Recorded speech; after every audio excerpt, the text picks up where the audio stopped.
ভারতের তামিলনাড়ুর ক্ষমতায় বসেই একের পর এক বড় সিদ্ধান্ত নিচ্ছেন জনপ্রিয় অভিনেতা ও বর্তমান মুখ্যমন্ত্রী জোসেফ বিজয়, যাকে সবাই থালাপতি বিজয় নামেই চেনেন।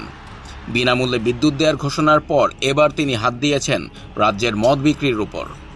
নতুন নির্দেশ অনুযায়ী মন্দির, মসজিদ সহ সব উপাসনালয়, বাস টার্মিনাল এবং স্কুল কলেজের আশপাশে থাকা সব মদের দোকান দ্রুত বন্ধ করে দিতে হবে। তামিলনাড়ুতে মদ বিক্রির একচেটিয়া অধিকার শুধু তাসমাক নামের একটি সরকারি প্রতিষ্ঠানের।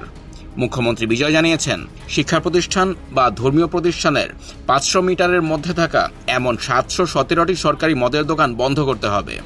এই নির্দেশ কার্যকর করার জন্য তিনি প্রশাসনকে মাত্র 2 সপ্তাহ সময় দিয়েছেন। অনেকদিন ধরেই রাজ্যের নারী ও বিভিন্ন রাজনৈতিক দল এই মদের দোকানগুলো বন্ধের দাবি জানিয়ে আসছিল। বিজয় ক্ষমতায় এসেই তাদের সেই দাবি পূরণ করলেন। গত 10ই মে শপথ নেয়ার পর প্রথম দিনেই তিনি সাধারণ মানুষের জন্য 200 ইউনিট পর্যন্ত বিদ্যুৎ বিল মওকুফ করেছিলেন। এবার মদের দোকান বন্ধের এই সিদ্ধান্তে আবারও আলোচনায় এলেন এই অভিনেতা থেকে নেতা হওয়া থালাপতি বিজয়।